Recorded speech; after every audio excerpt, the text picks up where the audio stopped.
Good afternoon, everyone. It is 12 o'clock, so we will go ahead and get started. Thank you for joining us today. We're going to talk a little bit about metrology insights, some items around risk and planning and all that kind of fun stuff. So, as always, from a housekeeping perspective, if you have any questions at all during this webinar, feel free to use the chat or the Q&A feature inside of Microsoft Teams, and we will make sure to get those answered for you. So with that said, I'm happy to introduce myself. My name is Richard Brennison. I am the Managing Director at NAPT, just overseeing the day-to-day, and joined today with me is Phil. Phil, you want to say hello? All righty. Hello, I'm Phil Mistretta, the technical manager over at NAPT, and been here for about 6 months now. So I'm glad to be here and working with Richard and Chuck. Fantastic. So we'll go ahead and get going here. So our plan, just a quick introduction. So if you don't know who NAPT is, we are a nonprofit organization for proficiency testing in the metrology space. Between all of our technical advisors, hundreds plus years of experience between them, we have a full-time staff. We've got great tools, but again, we're a nonprofit. We're here to make sure that the community has what they need in order to excel in their proficiency testing. So our goal today is we're going to talk about some regulatory changes with regards to ILAC P9. We're going to talk about risk, we're going to talk about AI, and we're going to talk about measurements and all that kind of fun stuff. So let's go ahead and dive right in. So the first thing I wanted to do is just kind of real quick level set when someone says the word ILAC, to make sure we all understand who ILAC is.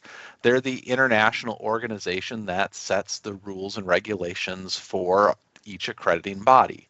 How that accrediting body reads and interprets the rules from ILAC, that's up to that accrediting body, but obviously that accrediting body then impacts you as being an accredited lab. So when ILAC comes out and says these are the rules of the game, then your accrediting body kind of defines and understands what those rules are, and that's how it all impacts to you. So we're going to talk a little bit about, there we go. We're going to talk about participation in PTs and some of the changes that were specified in the recent ILAC P9 that came out just over a year ago at this point in time. So the first thing in terms of participation in PTs, it says that CABs, that's you as an accredited lab, are required to develop and implement a plan. So the key here is PT plans really aren't kind of a, maybe we should do it, maybe we shouldn't. It's very clearly spelled out that accrediting bodies must evaluate and approve these plans to ensure they're adequate. So in the past, they used different kind of languages. So they oftentimes use terms like should or may, but you'll see that inside of this kind of PT space, they really start to use more terms like must and shall, which has a very different connotation when talking about the different kind of rules of the game. So that's the first thing on the PT. The second big item that's a call out in that is around who your providers are. So inside of P9, it says that CABs, that's you again, when you select your PT providers, there's basically 3 sets of rules now that are in here. That provider needs to be 1743 accredited by some sort of MRA signatory. They could be a non-MIR signatory, or that provider needs to have like the requirements that are relevant to 1743, but maybe they're not there. But the big item there is that bottom bullet again. It says that accrediting bodies must assess the rationale behind the CABs, i.e. each accredited lab, if they choose a provider to ensure their competence. So if you choose PT providers that are not accredited, then there has to be rationale for why that was done. So again, this is one of those wording changes that came as part of P9 from a should or may to a must and shall. And that's kind of the theme you're going to see through this. And the next piece is around unsatisfactory results. So again, cabs are expected to implement a prompt corrective actions in response to unsatisfactory PTs. And again, the accrediting body must verify that these corrective actions are effective and appropriately address the issues identified. So again, this is another one of those big wording changes from shall and must from that perspective. And then the accrediting bodies themselves, right, they have their own set of rules here, right? So anytime a change happens from ILAC, then it kind of rolls down, and that kind of rolls down, and it kind of keeps that entire process from top to bottom. So the big thing to realize is as we talk about, these changes, we see that as accrediting bodies go to the labs in the coming years, you're going to see these kind of changes that are taking place around proficiency testing. Phil, remind me, was there anything you wanted to add in this section so far? Not too much, other than, the big things that I remember recently was upon an unsatisfactory result from a PT, my AB required me to report it up to them in a prompt manner. So it wasn't an option. They were wanting me to send it up according to their policies and procedures. Right. And the key thing to understand is when an organization has an unsatisfactory, that doesn't mean like they have failed or they've done something necessarily wrong or bad, correct? Right. You got to remember, these are just the PTs provide you additional information from unbiased insight into what's going on with your process and going on there. So it could be a whole bunch of different things, but it's just supposed to be an indicator for you to take a closer look at it. It's not like your badge, not like you're failing, you're not like your accreditation would be revoked or anything. It's just a flag for you from an independent source. Right. And most accrediting bodies, what they're looking for is the reaction to the unsatisfactory. Not that you had one, but what steps did you take to remediate, understand, and take actions for the future that can help you with that unsatisfactory. And that's kind of that key element anytime you have that unsatisfactory result. And we get asked that question really often. So the takeaways through this part so far are really two high-level items, right? First, that there's a higher standard to ensure that your PT plans are created and managed at an organizational level.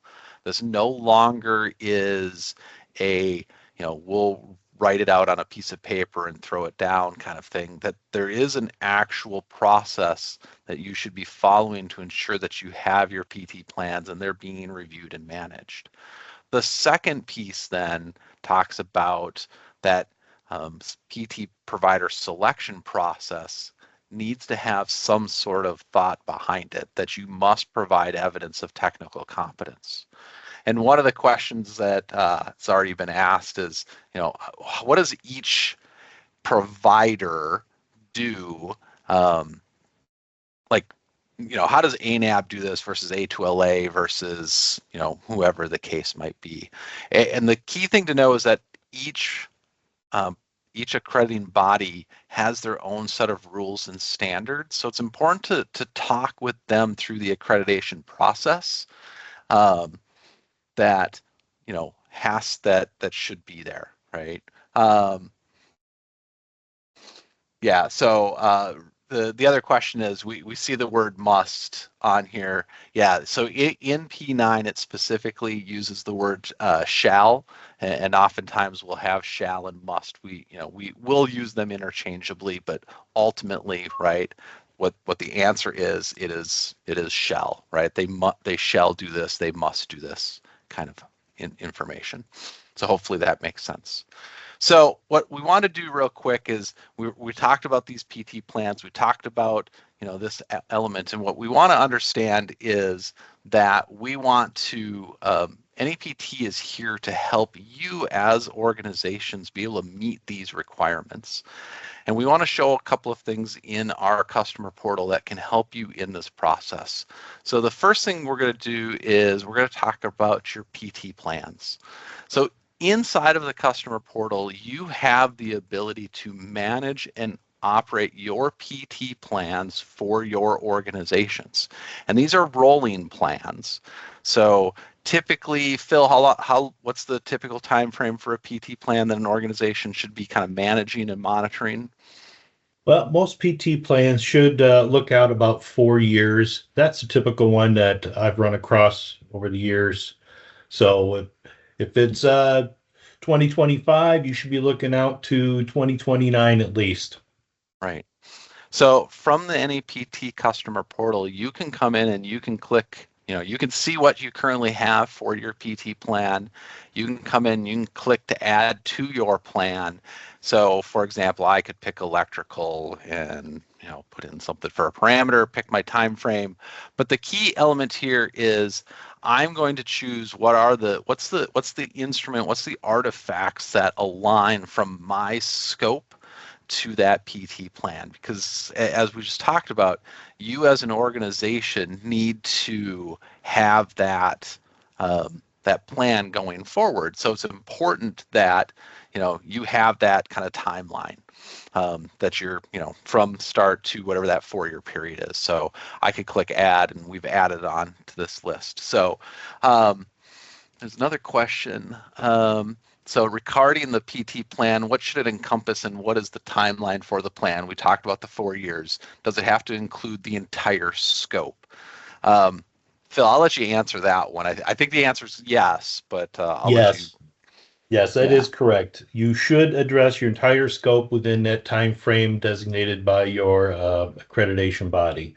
So each accreditation body is slightly different, but as far as which parameters versus ranges versus different things, at how deep they go into it, you'll have to work with your AB on that. But you should cover your entire scope of accreditation in the 4-year plan. Should also be interesting to note that prior to adding something to your scope of accreditation, most ABs will require you to have a passing proficiency test prior to them adding it to your scope. So even though you might not have a section on your scope today, but if you're going to add one 6 months from now, you should include something in your PT plan now and get that test scheduled. So when your addition comes into play with the audit, you're already in compliance. Right, that makes sense. The follow-up question was the 4 years. Is that from the AB, or is that ILAC who's saying that it has to be 4 years? And I think it's really the ABs who set that set of rules ultimately, doesn't it? I believe so. Yeah. So, but the general idea is that there needs to be a clear, understood plan from the date of assessment going forward, so that you can show how you plan to prove your competency.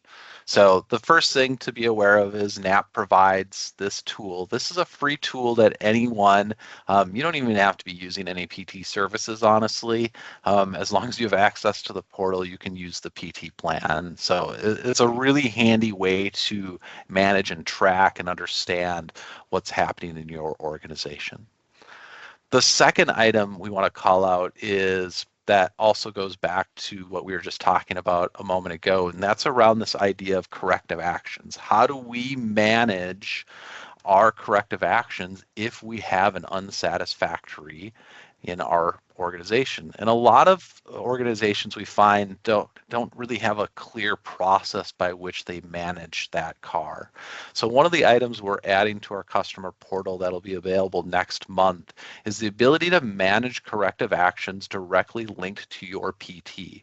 So you have a PT, you had an unsatisfactory, directly from there, you'll be able to open up a corrective action. So in this case, you can see I have 3 that I've kind of created as a fake thing. But I can come in and I can click on manage, and I can then see the details of my corrective action. I could type in, right, what is the description, had item number 3, whatever the case is, and define, what is the process of that car, right? And it's pretty standard, right? What is the details of it? What was the root cause? What is our plan to resolve this?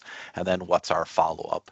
And one of the things that you'll see in here as well is we're trying to help you as organizations generate good information that's relevant based on the information that you've supplied. So inside of here for a plan, maybe you're not used to creating plans. So NAPT is going to help you automatically generate this plan. So when I click on that button, it's going to take the information that's in the general and the details and the root cause and start building you a plan. So the more detailed you are, the better the plan is. And when this is all said and done, obviously you can manage and change this text to make sure that it matches your organization. This is a good example of how AI trends kind of are pushing their way into everyday usage of our work process, right? So instead of trying to recreate this wheel each time, we can kind of use and leverage those tools going forward. So again, this new corrective action module is going to be available to any NAPT member, and this will be available to them in next month. So we look forward to organizations using this. So that was kind of the PT plan part. We talked a little bit about corrective actions. The other piece that ILAC talks a lot about now is around risk. So I'm going to go ahead and let Phil kind of explain risk management around PTs. All right, thank you, Richard. So let's talk a little bit about risk now. ILAC P9 2024 revision requires that risk be considered when developing PT plans. There aren't any hard and fast rules about how to do this or what to include when analyzing risks associated with PTs. So we put together a high-level approach at this starting point, and NAPT also has developed a new tool that we'll talk about here in a little bit. So from a high level, we've kind of generated 5 areas when executing PT plans of what to think about. Technical risks. You can consider these as the metrology aspects during the execution of the test.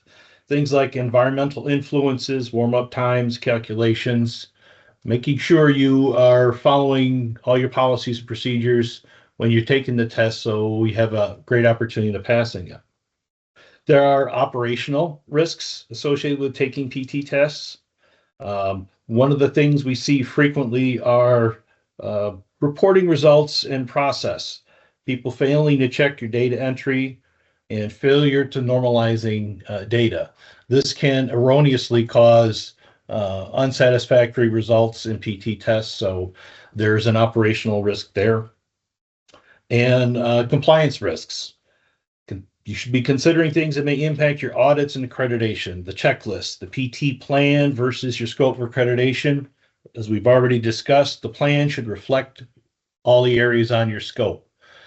So, okay, next.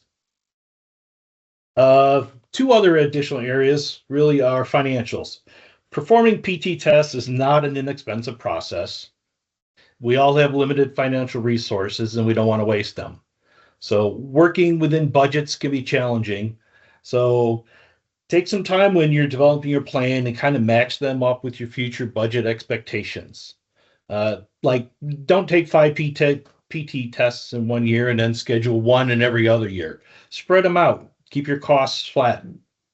The other thing you want to do is when you receive a PT test, take your time, follow the instructions.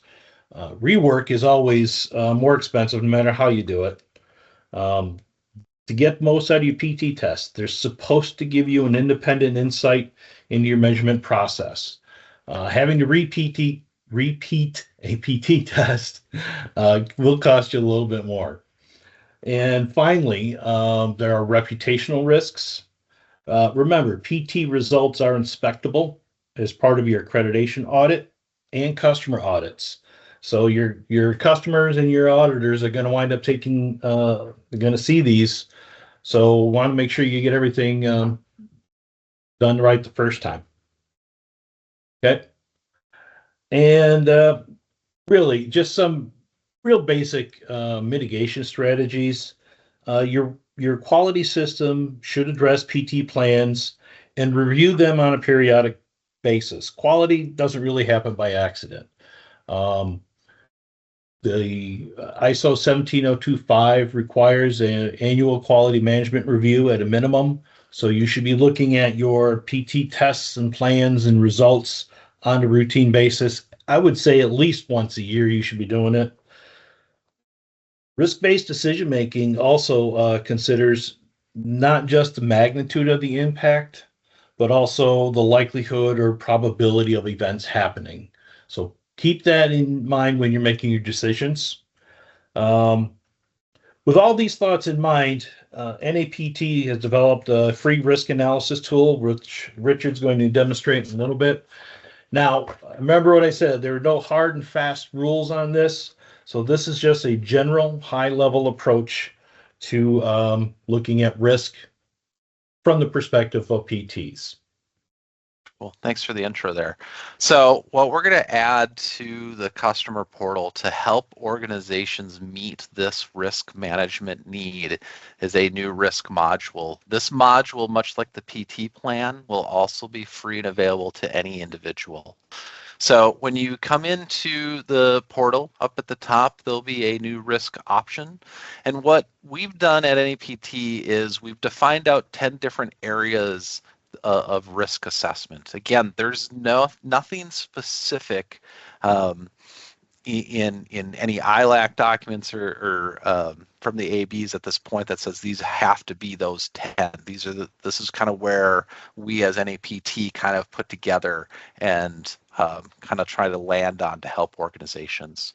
So you can see here I have one, right, organizational context, and it'll describe what this is and what we're trying to get at in terms of a description.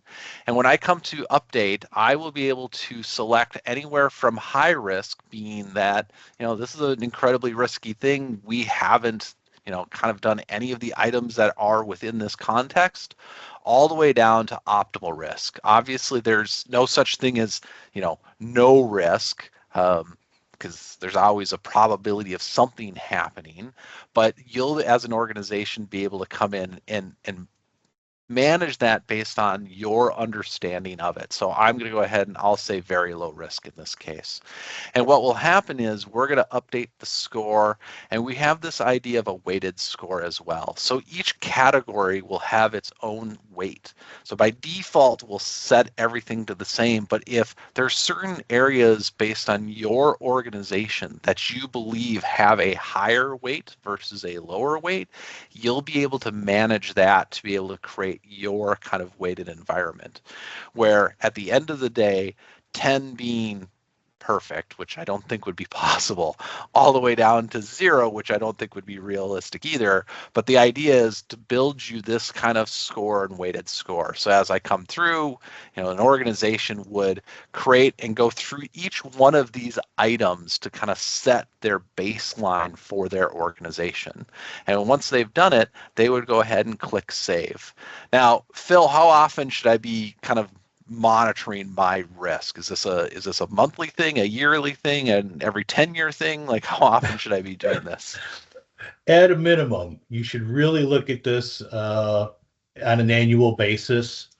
My recommendation would be to look at it more frequently during the course of the year as you are completing PT tests and getting results, and documentation and things change during the year.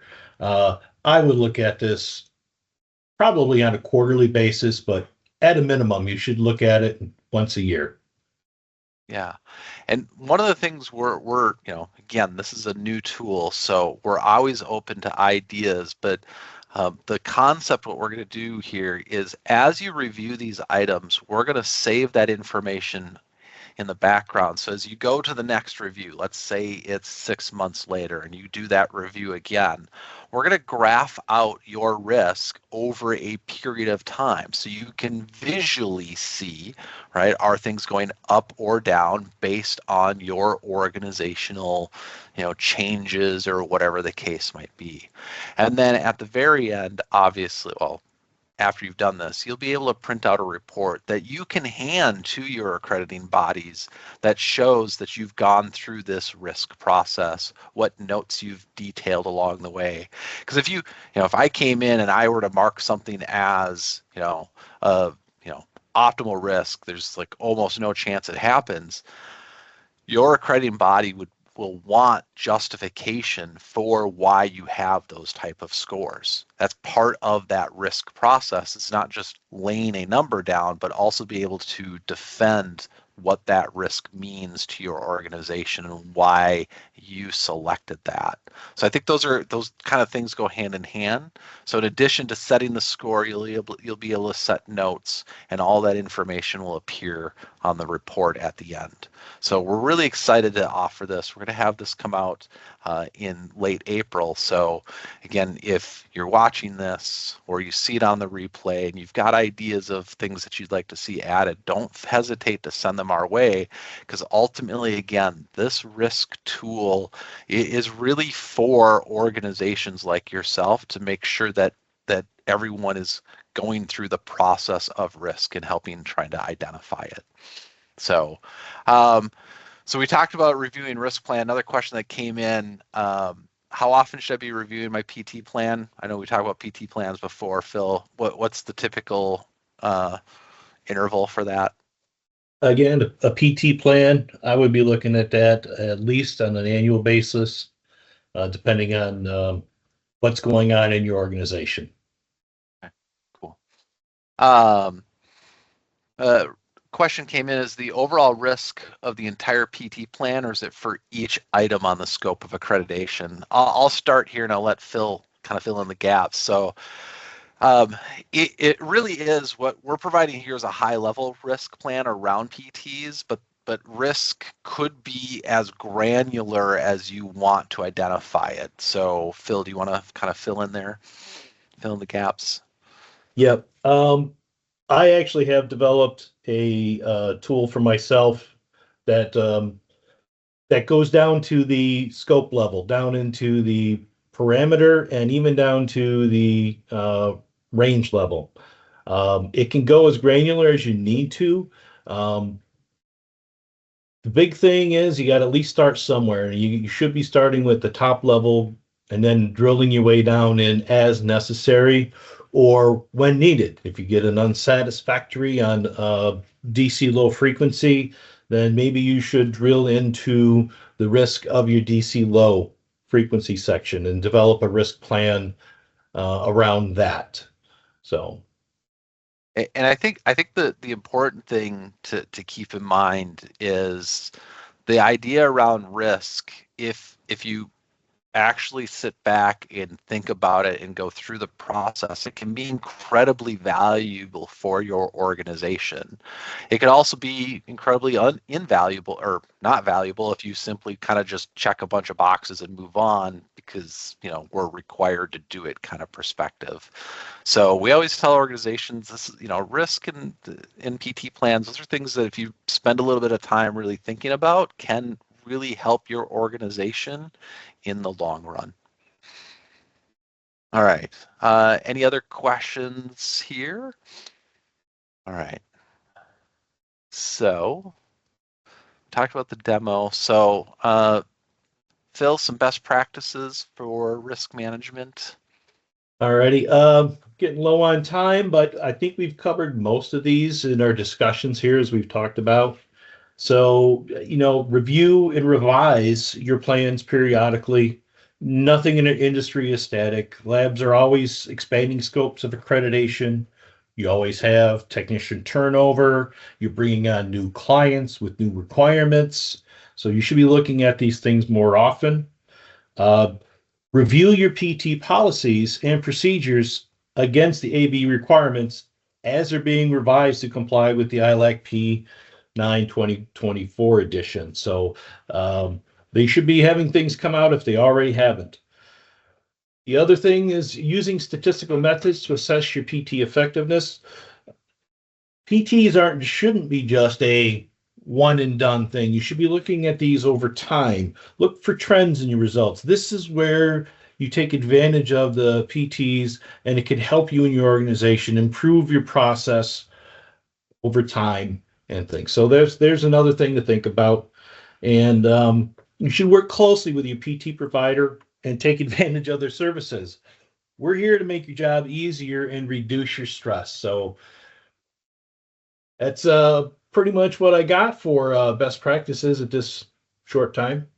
Yeah, and I think the big one, that last bullet, I always like to call out. Oftentimes, a lot of organizations that do the PT because they quote unquote have to. Remember, any PT member can always submit up to 3 sets of data for any PT they enroll in as part of that membership. So don't be afraid. Like, having an unsat doesn't mean something bad happened necessarily, right? It helps organizations grow. So don't be afraid to submit additional data with additional texts. That's a big thing we always tell organizations to not be afraid of. I All mean, right. the best thing there with using multiple technicians, the best advantage I got out of that, there's really not much of a better tool for qualifying a technician than a passing proficiency test. I've had auditors look at that, and they really like seeing those. Yeah, So take advantage. absolutely. Great. So the big takeaways are these 3, right? We understand that going forward, there's a higher standard to ensure that PT plans are created and managed at the organizations. We understand that. We know that PT provider selection shall prove evidence of technical competence. So you need to make sure that as you're selecting providers that they meet that. And the last one is that organizations need to manage their risk and create those corrective actions. So our goal here at ADPT, again, is to try to help you with tools that make it easy to be able to manage these for your organization. As always, if you've got any additional questions, you can always email us at napt@proficiency.org. I want to thank everyone for joining us today during this webinar. We'll go ahead and we'll have this recording posted up online in the next couple of days. And yeah, look forward to talking to everyone again in our next webinar. We don't have the date yet, but we'll send out some messages and we'll get everyone signed up. So thank you again, everyone. Have a great rest of your day. Thank you. Thank you.